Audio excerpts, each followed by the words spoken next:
কয়জন বিবি বলে স্বামী আমার জন্য একটা জায়নামাজ আইনো, আমার জন্য একটা তাসবিহ আইনো, আমার জন্য একটা বুরকা নিয়ে আসো রে স্বামী, আমার জন্য একটা হিজাব নিয়ে আসো, আমি বেপরদায় ঘর থেকে বাইর হব না, আমি নামাজ ছাড়া আমি তাসবিহ নিয়ে আসবা স্বামী। রাতের অন্ধকারে তোমার খেদমত করার পর সন্তানাদি যখন ঘুমায়া পড়বে, আমি অন্ধকার রাত্রে আমি আমার তাহাজ্জুদের নামাজ পড়ে আমি আল্লাহর দরবারে দুটি চোখের পানি ছেড়ে কাঁদবো। আমার আল্লাহ তো এই দুনিয়ার মধ্যে আমার বেশি দিন রাখবে না, এই দুনিয়ার মায়া ছেড়ে চলে যেতে হবে, দুনিয়ার মধ্যে থাকবো না। কারণ পৃথিবীতে তিনটা বিপদ, নাম্বার 1 হলো মানুষের মরণ, নাম্বার 2 হলো কবর, নাম্বার 3 হলো কিয়ামতের ময়দান। এ মুসলমান কয়টা বিবি আছো গো? আব্দুল্লাহ আনসারীর বিবি ডাক দিয়ে বলে স্বামী রে, আপনি আমাকে একটু সুযোগ করে দিবেন, সময় করে দিবেন, আমিও যেন 5 ওয়াক্ত সালাত সময় মতো আদায় করতে পারি। কেমন বিবি, কেমন স্বামী!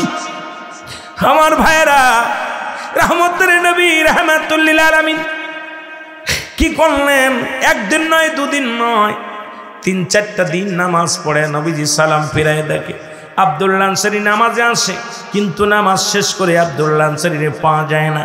আমার নবী ডাকতে বলে সাহাবীরা রে, আমার আব্দুল্লাহ আনসারী প্রতিনিয়ত নামাজে আসে দেখি, যখন আযান পড়ে যায়, আর যখন নামাজের আযান পড়ে যায় হাইয়া আলাস সালাহ নামাজের জন্য, হায়াল ফালাহ কল্যাণের জন্য, বান্দা যখন ছুটে চলে যায় মসজিদে, আমার উম্মতেরা যখন ছুটে আসে, আমিও দেখেছি আমার আব্দুল্লাহ আনসারী ছুটে আসে, তবে সালাত সালাম ফিরে আমার আব্দুল্লাহ আনসারী আর দেখতে পাই না। সাহাবীরা বলে হুজুর হয়তো দুনিয়ার কোনো প্রেমে পড়ে গেছে। আমার নবী বলে আমি নিজেই যাব, দেখতে যাব, নিজেই খবর নিব। নবীজি চলে গেলেন, নবী যা সালাম দা, আসসালামু আলাইকুম ইয়া আহলাল বাইত, একবার নয়, দুবার নয়, 3-3বার সালাম দিলেন, সালামের কোনো জবাব পাইলেন না। রহমতের নবী ফেরত আসলেন, আমার নবীজি ফেরত আসলেন, পিছন থেকে আব্দুল্লাহ আনসারী একটা দৌড় দেশে নবীর পাশাপাশি দাঁড়ায় সালাম দেওয়া, আলাইকুম আসসালাম ইয়া রাসূলুল্লাহ, ওয়ালাইকুম আসসালাম ইয়া হাবিবাল্লাহ, ওয়ালাইকুম আসসালাম ইয়া রাহমাতাল লিল আলামিন। আল্লাহর নবী বলে আনসারী রে, তুমি তো সালামের, এ আনসারী তুমি তো সালাম কানে শুনেছিলাম, আমি 3বার সালাম দিয়েছিলাম, তুমি 3বারই সালামের জবাব দিছো, এর মানে আমি বুঝতে পেরেছি তুমি 3বারই সালাম শুনেছিলে, কেন তুমি উত্তর দিলা না? আনসারী বলে ইয়া রাসূলুল্লাহ, আমি কেন উত্তর দিই নাই? আমি এর জবাব দিতে পারবো না। যদি আল্লাহ নবীজি দয়া করে আমার ঘরের ভিতরে আর একবার যাইতেন, তাহলে আমি বলতে পারতাম কেন জবাব আমি দিই নাই। নবী বলে চলো যাই। কেমন নবী দেখেন না, রহমতের নবী। আমরা হলে গুসা হইতাম যার যাব না, নবী কয় চলো যাই। নবী চলে গেলেন। যা যখন আব্দুল্লাহ আনসারী ঘরের দরজা খুলে দিলেন, খুলে দেওয়ার সঙ্গে সঙ্গে দেখতে পাইলেন ঘরের ভিতরে বিশাল একটা গর্ত খোঁড়া। নবীজি বললেন আনসারী রে, এত বড় গর্ত কেন খোঁড়া তোমার ঘরের মধ্যে? বলি ইয়া রাসূলুল্লাহ, ইয়া হাবিবাল্লাহ, আপনি যখন আমাকে সালাম দিয়েছিলেন নবী গো, তখন আমি এই গর্তের মধ্যে উলঙ্গ অবস্থায় বসেছিলাম নবী গো। নবী বলেন কি বলতে চাও সাহাবী? বলি ইয়া রাসূলুল্লাহ, ইয়া হাবিবাল্লাহ, আমাদের স্বামী স্ত্রী মিলে এক টুকরা কাপড় মাত্র, যখন আযান পড়ে যায় নবী গো, যখন মসজিদে আযান দিয়া দেয়, ইয়া রাসূলুল্লাহ, ইয়া হাবিবাল্লাহ, এই কাপড়বিহীন গর্তের মধ্যে বসেছিলাম, এই কারণে আপনার সালামের জবাব আমি দিতে পারি নাই, এই কারণে আপনার সালামের উত্তর আমি নিতে পারি নাই। ইয়া রাসূলুল্লাহ, ইয়া হাবিবাল্লাহ, আপনি সেদিন ওয়াজ করার পর আমি বাড়ি এসে বলি, আমার বিবি আমার কাছে দাবি করছে, স্বামী রে, জীবনে আপনার কাছে দামি খাবার চাই না, দামি পোশাক চাই না, কিচ্ছু চাই না রে স্বামী, আপনি আমাকে একটু সুযোগ করে দিবেন, আমিও যেন 5 ওয়াক্ত সালাত সময় মতো আদায় করতে পারি। জোরে জোরে চিল্লায় বলা যাবে না মারহাবা। এখন যদি বলি বাবা, এখন যদি বলি, এই বালি খোলার জমিনে এমন কোনো গরিব নাই, যারা কৃষক তাদেরও 3-4টা কাপড় আছে, যাদের ঘর নাই তাদেরও 2-4টা কাপড় আছে।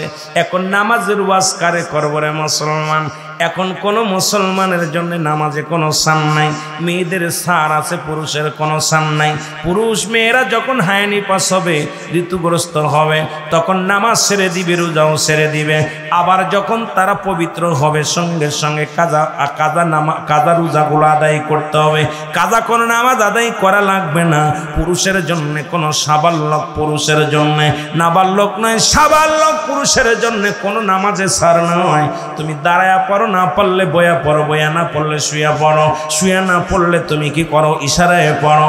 যদি সফরে থাকো 4 জায়গা 2 করো, তবু তোমার নামাজ সলাৎ সলাৎ সলাৎ সলাৎ সলাৎ। এই নামাজ ছাড়া কোনো গতি নাই। জোরে বলেন ঠিক কিনা? আমার ভাইরা, আমার বন্ধুরা, আমার গভীর মনোযোগ। নবীর বিধান মানেন কে কে? জোরে বলেন ঠিক কিনা? মানেন কে কে? হাত উঠান। এ মুসলমান, একটু গল্পগামি করে যায়। একজন ইহুদি, একজন মুসলমান একটা কাপড় বা পানি নিয়ে একটা হট্টগোল হলো। কথাটা বোঝানোর জন্য বলে যায়, যারা রাসূলুল্লাহর উম্মত বলে দাবি করেন তারা শুনেন, নামাজের দিকে আবার একটু পরে যায়, কবরের দিকে একটু পরে যায়, শরীয়তের দিকে আবার একটু ওলি আল্লাহদের কথা বলবো। যেহেতু কোরআন থেকে ওলি আল্লাহদের কথা শুরু করেছিলাম, হাদিস থেকে ওলি আল্লাহদের কথা শুরু করেছিলাম। একটা হাদিস থেকে আলোচনা করেছি, কোরআন থেকে সূরা ইউনূসের 11 নম্বর পারা 62 নম্বর আয়াত থেকে একটা তেলাওয়াত করেছি, একটা আয়াত তেলাওয়াত করেছি। ওদিকে আমার যাইতে হলে সময় লাগবে, একটু আস্তে আস্তে আমরা আগাই। একটু মহব্বত উচ্চ কণ্ঠে আওয়াজ দিয়ে চিল্লায়া বলা যাবে না আল্লাহু আকবার। ইহুদি আর মুসলমান, দাড়িওয়ালা টুপিওয়ালা দেখেই ভুলে যাওয়া যাবে না। নবীজির চাচার সংখ্যা ছিল 9 জন। এদের মধ্যে 2 জন হলো ইমানদার। একজনের নাম আমির হামজা, আর একজনের নাম আব্বাস। বাবা শুনে নেন, ভালো করে দিলের কান্ডা লাগান শুনে নেন। তবে শুনতে পেরেছি আপনাদের এই বালিখোলার জমিনে সবই 99% সুন্নি জনতা। অত্যন্ত খুশি হয়েছি, কথা শুনে জোরে বলেন মারহাবা। হুজুর সাল্লাল্লাহু আলাইহি ওয়াসাল্লামের কাছে দাড়িওয়ালা, টুপিওয়ালা, পাগড়িওয়ালা ইহুদি চলে গেলেন রাসূলুল্লাহর বিচারের কাছে। নবীজি দুজনের মুখ থেকে শুনলেন, দাড়িওয়ালার কাছ থেকে শুনলেন, আবার ইহুদির কাছে শুনলেন। নবীজি রায় দিয়ে দিলেন, রায়টা হয়ে গেল ইহুদির পক্ষে, রায় চলে গেল। জোরে বলেন মারহাবা। ইহুদি বললেন, এই জামার একটা রায়, এই জামাটা এই জামাটা তো পাবে ইহুদি পাবে, এটা তুমি পাবা না। নবীজি দুজনের কথা শুনিয়া নবীজি বললেন, আমার বিচারের রায়, এই রায়টা হলো, এই রায় ইহুদির পক্ষে চলে গেছে। মুসলমান মেনে নিতে পারে নাই। মুসলমান বলে, কেমন নবী? মুসলমানদের নবী, আমাদের নবী। সে একজন মুসলমানদের নবী হইয়া সে ইহুদির পক্ষে রায় দিল, পার্সিয়ালিটি করলো, ইহুদিকে জিতায়া দিল। এটা মেনে নেওয়া যায় না। চলো যায় হযরত উমরে ফারুক রাদিয়াল্লাহু তাআলা আনহুর কদমে, কারণ হযরত উমরে ফারুকের কদমে যেতে হবে। উনি কি রায় দেয়? জোরে জোরে চিল্লায় বলো মারহাবা। হযরত উমরের কাছে চলে গেছে রায়ের জন্য। ইহুদি বলেন, তোমার নবী যে রায় দিয়েছে এটা যদি না মানো, যিনি নবীদের নবী, তোমার নবী, কুল কায়নাতের নবী, উনি রায় দিল, তাও তুমি মানতে রাজি নয়, আবার আমাকে নিয়ে যাবা কোথায়? আবু বকরের কাছে। চলো যায় আবু বকরের কাছে। চলে গেলেন আবু বকরের কাছে। আবু বকর বললেন, হযরত আবু বকর সিদ্দিক রাদিয়াল্লাহু তাআলা আনহু বললেন, তোমরা দুজন বলো, তোমরা কথা বলো। কথা বললেন, মুসলমান শুনে নেন। দুজনের কথা শুনলেন আবু বকর। শুনে পর বললেন সিদ্দিক আকবর, শোনা পর সিদ্দিক আকবর বলেন, রাসূলুল্লাহ কি রায় দিছে? বলে, রাসূলুল্লাহ রায় দিছে এই ইহুদির পক্ষে রায় দিছে। হযরত উমরও কথা শুনে বললেন, আমার রায়ও হবে ইহুদির পক্ষে। জোরে জোরে চিল্লায় বলেন মারহাবা। কারণ রাসূলুল্লাহর উপরে আমি কোনো রায় দিতে পারবো না। রাসূল যে রায় দিয়েছে, রাসূল যে বিচার করেছে, রাসূলের বিচারের উপর আর কে বিচার করবে? এই মক্কা মদিনার বুকে আমার নবীর বিচারের সঙ্গে আমার নবীর রায় যেটা দিয়েছে, এই রায়কে দ্বিখণ্ডিত করবে এমন কোন ব্যক্তি পৃথিবীর মধ্যে আসেন নাই, যিনি নবী আমার কুল কায়নাতের নবী রাহমাতুল লিল আলামিন যে ডিসিশন নিছে, এই ডিসিশন সঠিক ডিসিশন নিছে। জোরে জোরে চিল্লায় বলেন মারহাবা। মুসলমান দাড়িওয়ালা টুপিওয়ালা ক্ষিপ্ত হয়ে গেলেন, কই কি ব্যাপার? রাসূল রায় দিল ইহুদির পক্ষে। হযরত উমর হযরত আবু বকর সিদ্দিক উনিও দিলেন রায় ইহুদির পক্ষে। চলো যাই আমরা উমরের কাছে। আল্লাহু আকবার। খাত্তাবের বেটা উমরের কাছে চলে যাই। আল্লাহু আকবার বলেন না। এ মুসলমান শুনে নাও, আজকে মুসলমান তোমরা মুসলমান হইয়া আজকে কত বড় জাতির কত দাম তোমাদের, কত ইজ্জত, কত তোমাদের সম্মান তোমরা জানো না। তোমার নবীর আদর্শ তোমাদের মধ্যে নাই, আমার নবীর আদর্শ আমাদের মধ্যে নাই। কারণ সমস্ত নবীগণ আফসোস করেছি, হে রব্বি আমার আল্লাহ, হে রব্বি করিম, আমি আখিরি নবীর উম্মত আমাদেরকে বানাও। আমরা বিনা দরখাস্তই বিনা চাওয়ায় এমন একজন নবীর উম্মত হতে পেরে আমরা বড় ধন্য। জোরে জোরে চিল্লায় বলেন ঠিক কিনা? আমার ভাইরা, আমার বন্ধুরা, আমার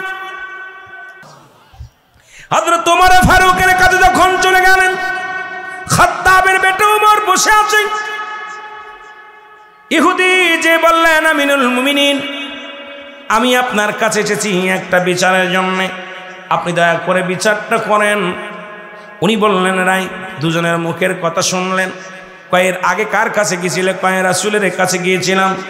রাসূল কি বিচার দিস, কি ফয়সালা দিছে?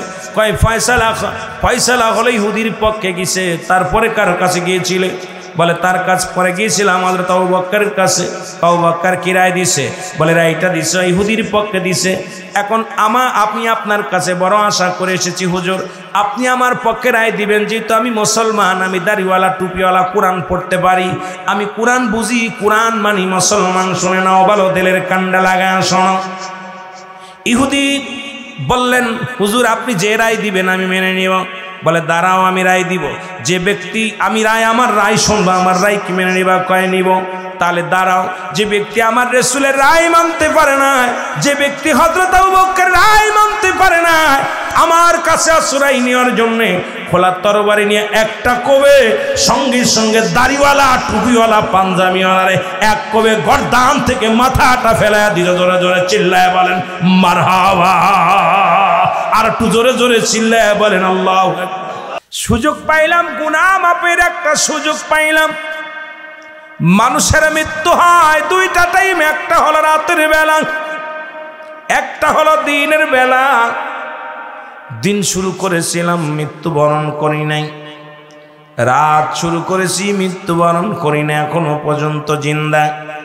পৃথিবীর মধ্যে আসার একটা সিরিয়াল আছে, যার কোনো সিরিয়াল নাই। দেখা যায় দুনিয়ার মধ্যে বাবা জিন্দা, সন্তান নাই। দেখা যায় দাদা জিন্দা, নাতি নাই। নাতির কাঁধে দাদার লাশ, দাদার কাঁধে কাঁধে নাতির লাশ, বাবার কাঁধে সন্তানের লাশ, সন্তানের কাঁধে বাবার লাশ। কি কখন চলে যাবে কেউ বলতে পারি না রে মুসলমান। শুনে নাও, এই দুনিয়ার মধ্যে কত রাজা, কত বাদশা এই দুনিয়ার মধ্যে আগমন করলো গো, কেউ দুনিয়ার মধ্যে নাই, থাকাও সম্ভব নয়। যারা এসেছিল সবাই তো চলে গেছে, আপনাকেও চলে যেতে হবে। এই পৃথিবীর মায়া ছেড়ে চলে যেতে হবে। জোরে বলেন ঠিক কিনা? আমার ভাইরা, আমার বন্ধুরা, আমার কথা বলতেছিলাম গো, মানুষের মৃত্যু হয় দুইটা টাইমের মুসলমান। শুনে নাও, হয় রাত্রে না হয় দিনে। আল্লাহ দিন শুরু করেছে নামাজ দিয়া, রাত শুরু করেছে নামাজ দিয়া। কি দিয়া? জোরে বলেন কি দিয়া? সব দিকে ঘুরাইতে হবে। মূল আলোচনা খেয়াল রাখা লাগবে। রাতের শুরু হলো মাগরিব, দিনের শুরু হলো ফজর। বান্দারে আজকে সুন্নি বলে দাবি করো, ফজরের সালাত যারা আদায় না করলাম, কেমন করে সুন্নি তুমি দাবি করো? কেমনে আমার মওলার গোলাম বলে দাবি করো? ফজরের 2 রাকাত সুন্নাত নামাজ তুমি আদায় করলা, সঙ্গে সঙ্গে তুমি আমার নবীর প্রেমিক হয়ে গেলা। এবার 2 রাকাত ফরজ নামাজ তুমি আদায় করলা, সঙ্গে সঙ্গে তুমি আমার আল্লাহর গোলাম হয়ে গেলা। এখন দিনের মধ্যে যদি মৃত্যু হয়, তোমার মরণটা হবে আমার আল্লাহর গোলাম রাসূলের প্রেমিক। জোরে জোরে চিল্লায় বলেন মারহাবা। এখন নামাজেরই তো খবর নাই, কেমনে তুমি বলো আমি সুন্নি? তোমার ভিতরে সালাত নাই, কেমনে তুমি বলো আমি ইমানদার? তুমি তো নামাজে ফাঁকি দিলা, তুমি কেমনে বলো আমি নবীর প্রেমিক? তুমি নামাজে ফাঁকি দিলা, তুমি কেমনে বলো আমি আল্লাহর গোলাম? ও মুসলমান শুনে নাও, দিনের মধ্যে তোমার মৃত্যু হয় না, রাতের মধ্যে তোমার মৃত্যু হতে পারে। রাতের শুরু হলো মাগরিব, 3 রাকাত ফরজ নামাজ তুমি যখন আদায় করলা, সঙ্গে সঙ্গে তুমি হয়ে গেলে আমার আল্লাহর গোলাম। এবার 2 রাকাত সুন্নাত নামাজ তুমি যখন আদায় করলা, সঙ্গে সঙ্গে হয়ে গেলে তুমি আমার নবীর প্রেমিক। এখন এরা মুসলমান শুনে নাও, রাতের মধ্যে যদি মরণ হয়, তোমার মর্যাদা আমার নবীর প্রেমিক হিসেবে পাওয়া যাইবা, তোমার দাম বেড়ে যাবে আল্লাহর গোলাম হওয়ার কারণে। এখন তুমি ফজর পড়ো নাই, মাগরিব পড়ো নাই, জোহর পড়ো নাই, আসর পড়ো নাই, কেমনে করে বলো তুমি আল্লাহর গোলাম রাসূলের প্রেমিক? আল্লাহ রাসূলের প্রেমিক যদি হতে হয়, সালাত নামাজের প্রয়োজন আছে কি না? রাসূলের সাহাবী একজন সবচেয়ে গরীব সাহাবী, যার পৃথিবীর মধ্যে সবচেয়ে অসহায় তৎকালীন জামানায়, নাম হলো আব্দুল্লাহ আনসারী। জোরে বলা যাবে না মারহাবা? নামটা কি? জোরে বলেন, নামটা কি? আব্দুল্লাহ আনসারী। বাড়ি গেলেন, ওয়াজ শুনে, আপনাদের মতো ওয়াজ শুনতে আছে, রাসূলুল্লাহর সামনে ওয়াজ শোনে, নবীজি ওয়াজ করেন, সাহাবীরা আলোচনাগুলো দিলের কান্ডা দিয়া শোনে, ওয়াজ বাড়ি নিয়ে যায়। আমরা তো আজকে কততম, 15তম না কততম দেখলাম জন, 15তম মাহফিল। কিডা কয়ডা? হয়তো কেউ আইছেন আলেমদের দেখতে, কেউ আইছেন সুর দেখতে, কেউ আইছেন গান শুনতে, কেউ আইছেন জিকির শুনতে, কেউ আইছেন দেখি বক্তা আইছে, কি বক্তা কোনটা আসলো দেখে আসি। আসলে নিয়তটা ছিল কি? মুসলমান ওই দাদা নাতির মতো ওয়াজ শুনলে চলবে না। দাদা নাতি ওয়াজ শুনতে গেছে, বিশাল একটা খাল। এখন হুজুর বলছে যদি কোনো ব্যক্তি টাকনুর উপরে কাপড় ওটা ফরজ তরফ করা কবিরা গোনা, ফরজ তরফ করা কবিরা গুনাহ। এখন দাদা নাতি ওয়াজ শুনতে যে খালের উপার থেকে এখন নৌকা আসে নাই, ও পারে নৌকা দেয় আর আসা বন্ধ করে দিছে। নৌকার মাঝে যে ঘুমাইছে, দাদা আর নাতি দুজন নদীর ঘাটে যে দাঁড়ায় আছে, খালের পরে দাঁড়ায় আছে। দাদা কয় নাতি নামিস নে, কয় দাদা তুমি কি ওয়াজ শোনো নাই? হুজুর বলছে ফরজ তরফ করা কবিরা গুনাহ। এখন আমি কেমনে যাব? দাদা দেখে আস্তে আস্তে কাপড় উঠাইয়া মাথায় বান্দা সারা। দাদায় মাছ পানির মাজা গলা পানির মধ্যে নেমে কয় নাতি নেমে আয়। কয় দাদা রে, হুজুরি ওয়াজ করছি ফরজ কবিরা গুনাহ, ফরজ তরফ করা কবিরা গুনাহ। এখন আমি কেমনে যাব? কাপড় তো ভিজে যাবে। কয় কাপড় তুলে মাথায় বান। কয় ফরজ তরফ করা কবিরা গুনাহ। এরে মুসলমান, দাদাই কয় তোর বাবা জন্মের আগ থেকে আমি ওয়াজ শুনি। তোর বাবা, তুই তো দূরের কথা, তোর আব্বা তখনও জন্ম নেন নাই, তখন থেকে আমি ওয়াজ শুনি। যেখান থেকে ওয়াজ শুনি সেখানেই রেখে আসি, জীবনেও কোনোদিন ওয়াজ বাড়ি আনি নাই। আর তুই আমার নাতি হইয়া ওয়াজ বাড়ি নিয়ে যাবি টেনে, এটা হবে না। জোরে বলো আল্লাহু আকবার। হযরত ওমর ফারুক দাড়িওয়ালাকে হত্যা করেছে, টুপিওয়ালাকে হত্যা করেছে। হযরত ওমর ফারুক এই পৃথিবীর মধ্যে কি করেছে শুনে নাও। একজন তসবিহ পড়ালাকে হত্যা করেছে। রাসূলের কাছে চলে আসলেন বিচার নিয়ে, সবাই ওমর মানুষ মুসলমান হত্যা করেছে। আমার নবীজিকে আল্লাহ ডাকতে বলে, হাবিব আপনি ডিসিশন নিয়েন না, আপনি আগে আগে ডিসিশন নিয়েন না। কারণ হযরত ওমর কোনো মুসলমানকে হত্যা করে নাই। হযরত ওমর হত্যা করেছে অমিনান নাস, মানুষের মধ্যে মায়া করলো, তারা বলবে আমার না তার ঈমান আনছে বিল্লাহি, আল্লাহর প্রতি, অবিল ইয়াউমিল আখির, আখিরাতের প্রতি বিশ্বাস স্থাপন করছে। আমাকুম বিমুমিনিন, আল্লাহর নবী গো শুনে নেন, উনি মুমিন মুত্তাকিন সেজেছিল। ওই মুসলমানদের মধ্যে নাস শব্দের অর্থ মানুষ। দুনিয়ার মুসলমান শুনে নাও, আল্লাহ ডাকতে বলে হাবিব, ওমর কোন মুসলমান হত্যা করে নাই, ওমর কোন ইমানদার হত্যা করে নাই, ওমর কোন মুমিন হত্যা করে নাই। ওমর যাকে হত্যা করেছে তিনি ছিল এই জামানার মধ্যে সবচেয়ে বড় মুনাফিক। জোরে জোরে চিল্লায় বলেন আল্লাহু আকবার। আর এই মুনাফিক কাফেরদের জন্য আমি আল্লাহ প্রস্তুতি রাখলাম, ওরে দতনিল কাফিরিন আমি আল্লাহ কাফের বেঈমান মুনাফিকদের জন্য প্রস্তুতি করে রেখে দিয়েছি 7-7টা জাহান্নাম। কয়টা জাহান্নাম? কিটা কিটা যাবা? এরে কেউ যাইতে চাই না রে। বালা আছে তো, সাপ আছে, আগুন আছে, বিচ্ছু আছে, যাবেন? কিটা কিটা যাবেন? এ জাহান্নামে কিটা কিটা যাবেন? হাত তোলেন দি দেখি। এরে কাম সারছে। আল্লাহ কয় বেঈমান মুনাফিকদের জন্য, কাফেরদের জন্য প্রস্তুতিকার রাখা আছে কয়টা জাহান্নাম? 7টা জাহান্নাম। একটু মহব্বত দুরূদ শরীফ আল্লাহুম্মা সাল্লি আলা সাইয়্যিদিনা মুহাম্মদ নাবিয়ানা শাফিয়ানা মাওলানা মুহাম্মদ। উড়ে যাও রে রাতের হাওয়া, যাও রে জুড়ে মদিনায়, এই গোলামের সালাম খানি, এই আশিকের সালাম খানি পৌঁছাই দিও মদিনায়। আল্লাহুম্মা সাল্লি আলা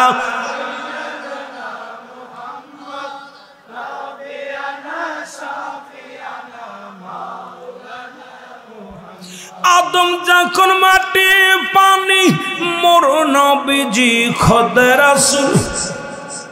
আদম যখন মাটি পানি, মোর নবীজি খোদা রাসূল। তার উপরে পড়েন দুরুদ, তার উপরে পড়েন দুরুদ আল্লাহ ফেরেশতা কুল। আল্লাহুম্মা সাল্লি আলা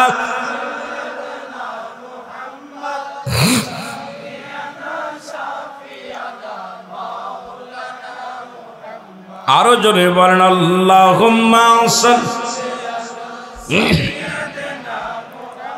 আলা নবিয়িনা শাফিয়ানা। আকাশ কান্দে, বাতাস কান্দে, কান্দে বিবি ফাতিমা। জমিন আসমান কান্দে, জমিন আসমান কান্দে, কান্দে সোনার মদিনা। আল্লাহুম্মা সাল্লি আলা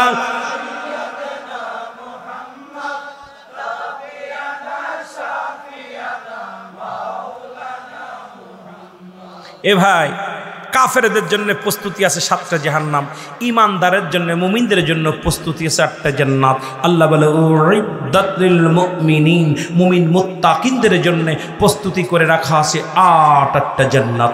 সুবহানাল্লাহ বলেন না? কয়টা কয়টা? কিটা কিটা যাবেন? মারহাবা। এইবার তাকবীর, নারে রিসালাত, আহলে সুন্নাত ওয়াল জামাত জিন্দাবাদ, মালিকুল ব্যবসায়ী মাহফিল জিন্দাবাদ। বাইরে দেখলাম মুখটা বেজার আপনাদের, জাহান্নামের কথা হই না। অনেকেই চিন্তা করছে রুল আমিন ভাই এতবেলদের ওয়াজ করতেছি, জাহান্নামের টিকিট দিয়ে গেল, জান্নাতের টিকিট দিব না। হ্যাঁ, জাহান্নামীদের জন্য টিকিট আছে, জান্নাতীদের জন্য টিকিট আছে।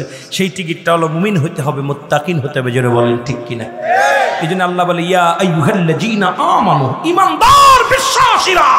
আল্লাহ যে বলতে ইয়া আইয়ুহান নাস, হে মানুষ সম্প্রদায়। আল্লাহ মানুষকে ডাকে নাই, আল্লাহ ডাকছে ইমানদারদেরকে। দুখুলু ফিস-সিলমি কাফা, পরিপূর্ণভাবে প্রবেশ করো। কিসের মধ্যে? ইসলামের মধ্যে। কারা ঢুকবে? ইমানদাররা। জোরে বলা যাবে না আল্লাহু আকবার। কারা ঢুকবে? কথা কই না রে? কারা ঢুকবে? ইয়া আইয়ুহাল্লাযীনা আমানু, হে ইমানদারেরা, বিশ্বাসীরা। কত সুন্দরভাবে ডাক দেয় হরফে নেদা দিয়া। এ ইমানদার, এ ছেলেরা, হে বৎসরা, এ ভাইয়েরা। আল্লাহ ডাকতেছে আমার ইমানদারেরা হন, পরিপূর্ণভাবে প্রবেশ করো। কিসের মধ্যে? এখন ইসলামের আবিধানিক শাব্দিক কত ডক্টর আছেন, পীর সাহেব কেবলা আছেন। ইসলামের আবিধানিক অর্থ আছে 80 থেকে 82টা। এই 80টা 82টা যদি ওয়াজ করি রাত শেষ। ইসলাম মানে শান্তি, ইসলাম মানে আত্মসমর্পণ, ইসলাম মানে নিজে না খেয়ে অন্যরে খাওয়ানো, ইসলাম মানে নিজে না ঘুমানো অন্যরে গম পাড়ানো, ইসলাম মানে নারী সতীত্ব পাহারা দিতে হবে, ইসলাম মানে নিজের দুঃখে থেকে অন্যের সুখে রাখতে হবে, ইসলাম মানে নিজে কষ্ট থেকে অন্যের সুখে রাখতে হবে, ইসলাম মানে একত্ববোধ। এখন এইরকম 80 থেকে 82টা শাব্দিক অর্থ। এখন আমরা খালি কই ইসলাম মানে শান্তি, ইসলাম মানে আত্মসমর্পণ। একদম সেটাং করে দিব পারবে। জোরে বলে ঠিক কিনা? ইসলাম যদি মানো, কোনোদিন তোমার হাতে কোনো নারী ধর্ষিত হবে না।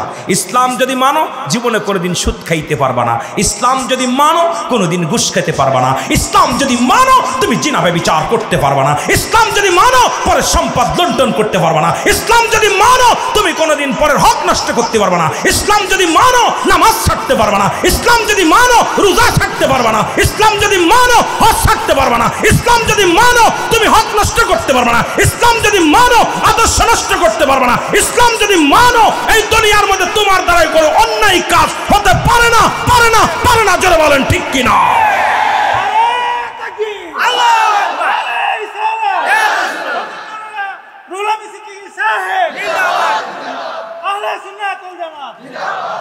মুসলমান আমরা শুধু সগীরা গুনাহ করি না, পদে পদে করছি কবিরা গুনাহ।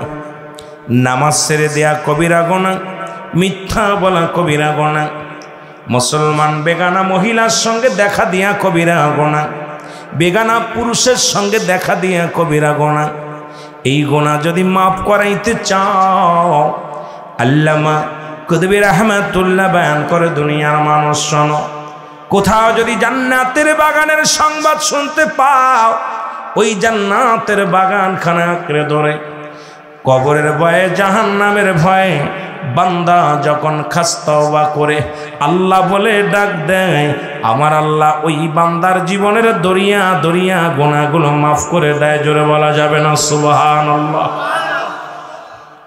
জান্নাতের বাগানে বাড়ি থেকে নিয়ত করেছেন এখানে আসবেন, প্রতিটা কদমে কদমে সগীরা গুনাহ মাফ করে দিছে। কে দিছে? আল্লাহ। সগীরা গুনাহ শুধু আমরা করি নাই, পদে পদে করছি কবিরা গুনাহ। নামাজ ছেড়ে দেয়া কবিরা গুনাহ। এখন যদি বলি কয়জন মানুষ আপনারা মাগরিবের সালাত আদায় করেছেন, কয়জন মানুষ ইশার সালাত আদায় করেছেন, হাতে গোনা কিছু মানুষ উঠবে। নামাজিদের দেখলে বোঝা যায় যে এটা নামাজি, ঠিক কিনা? তবে একটু মনে হয় আজকে নামাজির সংখ্যা বেশি আছে। নামাজির সংখ্যা মোটামুটি ভাব দেখে মনে হয় যে বেশি আছে। তা আমার ভাইরা, বেগানা পুরুষের সঙ্গে দেখা দেওয়াও কবিরা গুনাহ, বেগানা মহিলার সঙ্গে দেখা দেওয়াও কবিরা গুনাহ, নামাজ ছেড়ে দেওয়া কবিরা গুনাহ, মিথ্যা বলা কবিরা গুনাহ। এই গুনাহগুলো মাফের দরকার আছে কিনা? এখন আল্লামা কুতুবী রাহমাতুল্লাহ বয়ান করে, ও দুনিয়ার মানুষ শোনো, এত গুনাহ করছো আসমান থেকে জমিন পর্যন্ত, খালি জায়গা যা আছে পরিপূর্ণ করে ফেলেছো গুনাহ করে। এই গুনার কথা মনে করে বান্দা যখন খালেস তওবা করে, আল্লাহ আমি আর গুনার কাছে যাব না, আমি আর অন্যায় করব না, খাস তওবা করে জান্নাতের বাগানে বসে চোখের পানি ছেড়ে যখন দুটি চোখের পানি ছেড়ে বান্দা যখন আল্লাহ বলে ডাক দেয়, আমার আল্লাহ দরিয়া দরিয়া গুনাহগুলো মাফ করে দেয়। জোরে বলা যাবে না সুবহানাল্লাহ? আমার ভাইরা, আমার বন্ধুরা, আমার কুল্লু নাফসিন যায়কাতুল মাউত, এইটা অস্বীকার কোরআনের সব আয়াত অস্বীকার করতে পারেন। 114টা সূরা অস্বীকার করতে পারেন। এই ছোট্ট একটা আয়াত অস্বীকার করার মতো কোনো ক্ষমতা কারণ নেই। মৃত্যুর পেয়ালা পান করতেই হবে, এর মধ্যে কোনো সন্দেহ নেই। একটু মহব্বতের সঙ্গে দুরূদ শরীফ পড়েন। আল্লাহুম্মা মাইকের ডাক দেন দি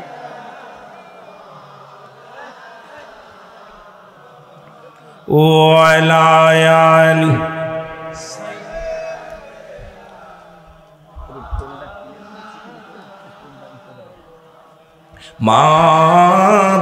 মাদাল্লাহুম্মা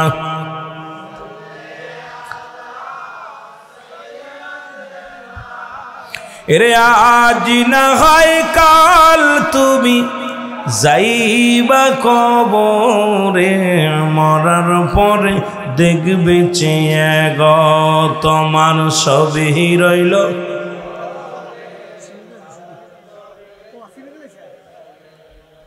দাদু ভাই, আমরা আলোচনায় ডুব দিই, আস্তে আস্তে আমরা আলোচনা শুরু করি। আমারও একটু গলা পরিষ্কার হোক, আপনারাও আলোচনায় মুজে যান। আস্তে আস্তে আমরা আলোচনায় যাই মহব্বতে। রে আজ না হয় কাল তুমি যাইবা কবরে, মরার পরে দেখবে চেয়ে গো তোমার সবই রইল।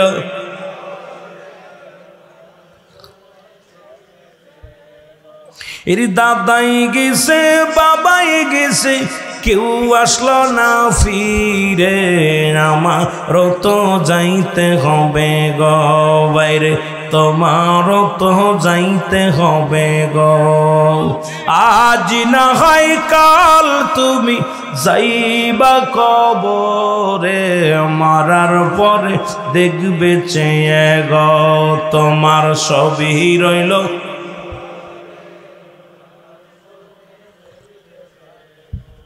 ঘর করলা বাড়ি করলা সবই যাইবা রে ঘর করলা বাড়ি করলা সবই যাইবা রে তোমারও তো যাইতে হবে রে রমান তোমারও তো যাইতে হবে গো বলেন আজ না হয় কাল তুমি যাইবা কবরে মরার পরে দেখবে চেয়ে গো তোমার সবই রইল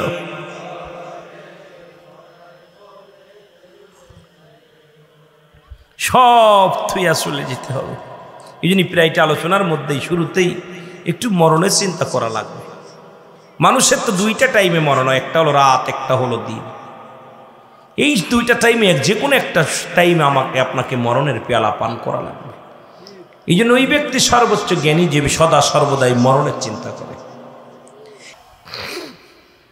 নামাজের ওয়াজ মুসলমানের কাছে করতে হয় লজ্জা লাগে প্রচণ্ড লজ্জা লাগে যে নামাজের ওয়াজ করা লাগবে মুসলিমদের কাছে ইহুদি খ্রিস্টানদের মধ্যে জোরে বলেন ঠিক কিনা কিন্তু আমাদের এই নামাজের ওয়াজ আমরা আলেমুল আমা নামাজের ওয়াজ করি তাবলিকের ভাইয়েরা মসজিদে যায় শুধু দাওয়াত দেয় মুসলমানদের আমরা বক্তারা ওয়াজ করি এসে নামাজের ওয়াজ করি নামাজের ওয়াজ করার দরকার ছিল মন্দিরে যায় নামাজের ওয়াজ দরকার ছিল এই গির্জায় যায় নামাজের দাওয়াত দেওয়ার দরকার কালেমার দাওয়াত দেওয়ার দরকার ছিল কিন্তু মুসলমান হয়ে মুসলমানদের দাওয়াত দিতেছি তাহলে বোঝা গেল মুসলমানদের অন্তর কত নিকৃষ্ট হয়ে গেছে যে নামে মুসলমান কেউ গরু খাওয়া মুসলমান কেউ কালেমা পড়া মুসলমান আসলে প্রকৃত ইমানদার মুসলমান হতে পারি নাই জোরে বলেন ঠিক কিনা আর একটু জোরে বলেন আল্লাহু আকবার দেলি মুসলমান রেশমি মুসলমান মুনাফিক মুসলমান এই মুনাফিক মুসলমান তৎকালীন জামানায় ছিল আল্লাহ বলে আমিনান নাস মানুষের মধ্যে মাকুলু তারা বলবে আমান্না তারা ঈমানান বিল্লাহি আল্লাহর প্রতি অবিল আখিরাতের প্রতি বিশ্বাস স্থাপন করছে আমা হুম বিমুমিনিন আল্লাহ বলে হাবিব রে আপনার কদমের মধ্যে কিছু বেঈমানগুলো যায় মুনাফিকগুলো যায় রাসূলুল্লাহর কদমেও যাইতো মুনাফিকরা সেগুলো এখনো আছে দেখছে সুন্দর দাড়ি রাখছে টুপি রাখছে যদি বাজারে যায় আসরের নামাজটা আদায় করে যেটা বলেন ঠিক কিনা ঠেলাই পড়ে এখন দেখা যায় বাজারে গেলে আসর আর মাগরিবের রক্তে একটু মুসল্লি বেশি পাওয়া যায় কথা কন না কেন বাজার মসজিদে যতগুলো বাজার কেন্দ্রিক যত মসজিদ আছে এই দুইটা টাইমে আমি দেখছি লক্ষ্য করি একটা হলো আসর আর একটা হলো মাগরিব আসর আজান দিলে মাগরিবে আজান দিলে তাড়াতাড়ি যে উজু করে মানুষের দেখায় নামাজ দেখানি নামাজ আবার ওই কপাল পোড়া আপনার ঈশান নামাজ পড়ে নাই জোরে কন ঠিক কিনা আছে না এইগুলো চিন্তা করে বাজারে যেহেতু এসে লোকজন দেহে ফেলছে নামাজ না পড়লে কি হইব এখন মুসল্লি যায় সামনের কাতারে যে বয়ে কথা কন ঠিক কিনা এদিক থেকে আল্লাহর রহমতে আপনারা ভালো আছেন এলাকার মানুষগুলো যেহেতু তরপঞ্চাল একটা প্রচণ্ড নদী নালা খাল বিল চারিপাশে ভরা আল্লাহ তাআলা দয়া করছে যে আপনাদের মাঝে যেই রহমতের এলাকা আমি মনে করি আপনারা যদিও কষ্টের মধ্যে আছেন এটা রহমতের মধ্যে আছেন আমিন বলেন আমিন বলেন এটা দেখে আমাদের অনেকে শিক্ষা নেওয়ার দরকার যেটা বলেন ঠিক কিনা আমার ভাইয়েরা আমার বন্ধুরা আমার সালাতের গুরুত্ব কেমন ছিল নবীজি বললেন সাহাবীরা আমি আজকে একটু ওয়াজ করি ওয়াজটা হলো যদি কোনো ব্যক্তি 5 ওয়াক্ত তোমরা কে কে আমার সাথে হাত ধরে জান্নাতে যেতে চাও আমার সাথে কে কে জান্নাতে যেতে চাও সাহাবীরা সবাই বলেন ইয়া রাসূলুল্লাহ ইয়া হাবিবাল্লাহ আমরা আপনার সঙ্গে জান্নাতে যেতে চাই কারণ রাসূল তো 10 জন সাহাবীর নাম ঘোষণা করেছেন তারা জান্নাতি দুনিয়া থেকে। আবু বকর ফিল জান্নাতি, ওমর ফিল জান্নাতি, উসমান ফিল জান্নাতি, আলী ফিল জান্নাতি, এই রকম 10 জন সাহাবীর নাম ঘোষণা করেছেন নবীজি, যে অমুক অমুক জান্নাতি দুনিয়া থেকে ঘোষণা করে দিয়েছেন। নবী বলেন, সাহাবীরা কে কে তোমরা আমার সঙ্গে জান্নাতে যেতে চাও? হাত ধরে সুবহানাল্লাহ বলেন। আপনারা আজকে আমি আপনাদের কাছে হাত তুলতে বলতেছি, কে কে রাসূলুল্লাহর হাত ধরে জান্নাতে যেতে চান? একটু হাত তোলেন। তাকবীর, নারে রিসালাত, আলাইকুম ইউনিভার্সিটি মাহফিল। আমার ভাইরা আমার, রাসূল বললেন শুনে নাও, যে ব্যক্তি 5 ওয়াক্ত সালাত জামাতের সঙ্গে সময় মতো অক্তীয় মতো যদি কোনো ব্যক্তি সালাতটা আদায় করতে পারে, জামাত অথবা সময় মতো অক্তীয় মতো নামাজটা আদায় করতে পারে, আমি নবী ওয়াদা করলাম আমার ওই উম্মতের সঙ্গে, আমার ওই মুসলমান শুনে নাও, আমি নবী তারে হাত ধরে জান্নাতে নিয়ে যাব। জোরে বলেন মারহাবা। আহা, শুনেছেন? নবীজি বললেন আমি হাত ধরে জান্নাত। আমার দয়াল নবী বিহনে আপন বলতে কেহ নাই জগতে, আমার আপন। আরো যদি বলেন, আমার আপন বলতে ও নবী ও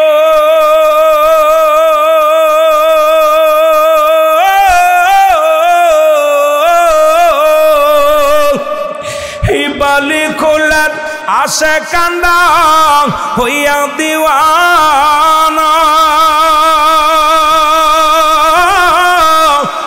ডাকি তোমার প্রেমে গো রাসূল বুইলা যায় না, আমার দয়াল নবী বিহনে আপন বলতে কেহ নাই জগতে, আমারা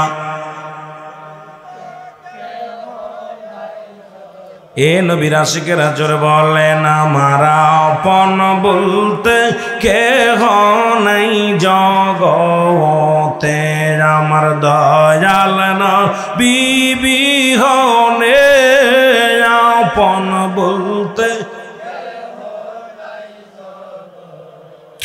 ও নবী ও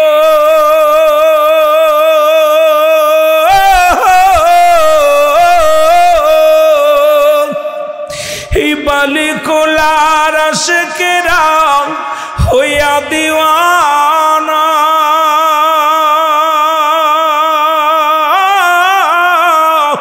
দুরুদ সালাম গো পড়ি নবী ভুইলা যায় না, এর দুরুদ সালাম করি নবী ভুইলা যায় না, আমার দয়াল নবী বিহনে আপন বলতে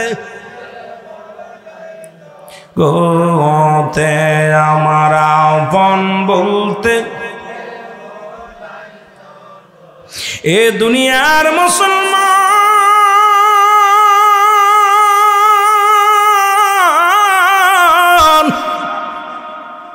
আল্লাহর নবী বলেন, শরীরে আমি কথা দিলাম, ও আনসারী আমি কথা দিলাম, তোমাদের স্বামী স্ত্রী দুজনকেই আমি নবী ইয়াউমাল কিয়ামতের ময়দানে আমি নবী তোমাদেরকে সঙ্গে করে জান্নাতে নিয়ে যাব। জোরে বলো মারহাবা, আর একটু জোরে জোরে চিল্লে বলো মারহাবা।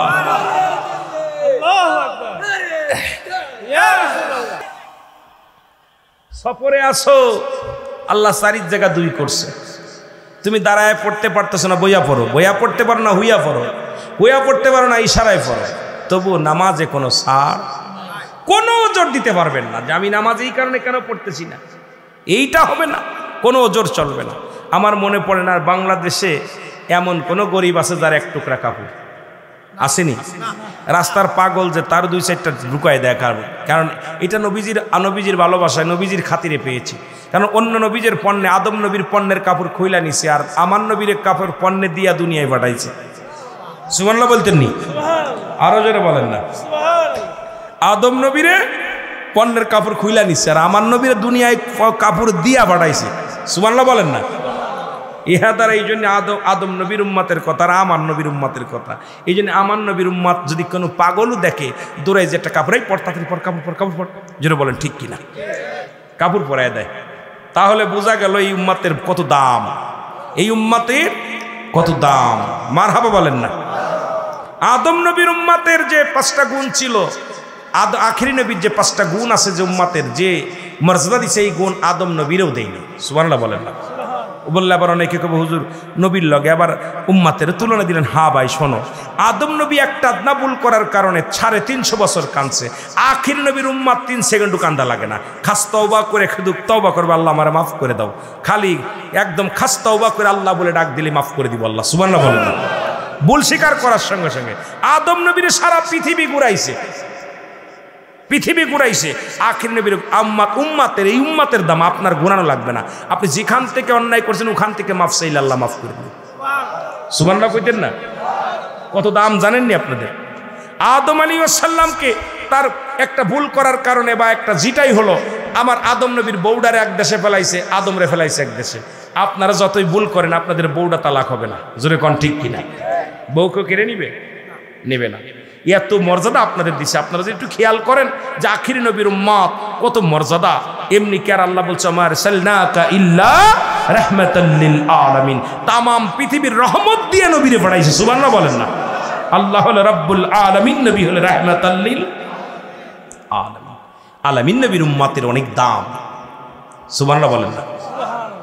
আদম নবী যে বোর কাছে একটু কথা বলবো, সারাদিন কষ্ট কইরা আমি যদি সারাদিন কাজ না পাই, কোনো কষ্ট থাকলে রাত্রে ঘুমানোর সময় বিবির কাছে গল্প করি, বিবিরে কি আগামী দিন কি করব, কোনে যাব, কি করব, এটা গল্প করা যায়, আপনার একটা আলাপ পরামর্শ করা যায়। কিন্তু আদম নবী নিজের পরামর্শ করবো কারে? বউরে ফেলাইছে এক দেশে, ওরে ফেলাইছে এক দেশে, মনের কথাটা কারে কইব? কর মানুষ নাই। জোরে কোন ঠিক কিনা? তাহলে আমার নবীর উম্মতের দাম বেশি না? কথা কইতেন নিবা? মনের কথাটা বলার মতো মানুষ না। আর আমাকে যত কষ্ট, বোর কাছে মনের দুঃখটা বলতে পারি। জোরে কোন ঠিক কিনা? এই নবীর উম্মতের যে কত দাম, এটা নিয়ে ওয়াজ করলে অনেক লম্বা আলোচনা হয়ে যাবে। আমার অনেক দিক ঘুরাইতে হবে, যেহেতু পল্লী এলাকা, আমার বাবার অনেক কাদা পানি ছিটায় কষ্ট কইরা এর ভিতর দিয়ে আপনারা আইসেন। এই জন্য অনেক দিকে, এই জন্য নামাজের দিকে আগে একটু টাচ দিলাম, মরণের দিকে একটু টাচ দিছি, এই ফায়দা একটু আলোচনা করেছি।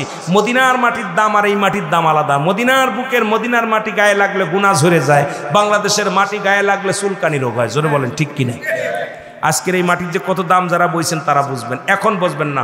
রিয়াজুল জান্নাহ, বেহেশতের বাগান। আগে বেহেশত তারপরে বাগান, আগে বেহেশত তারপরে বাগান। এই জন্য বেহেশতের বাগানে সবাই তো না। মদিনা শরীফে একটা পাথর আছে, সুমা দিলে গুনাহ ঝরে যায়। আর আমাদের বাংলাদেশে পাথরে সুমা দিলে প্রস্রাবের গন্ধ কয়। জোরে বলেন ঠিক কিনা? এই জন্য পাথরে পাথরে বেশ কম আছে, জায়গায় জায়গায় বেশ কম আছে।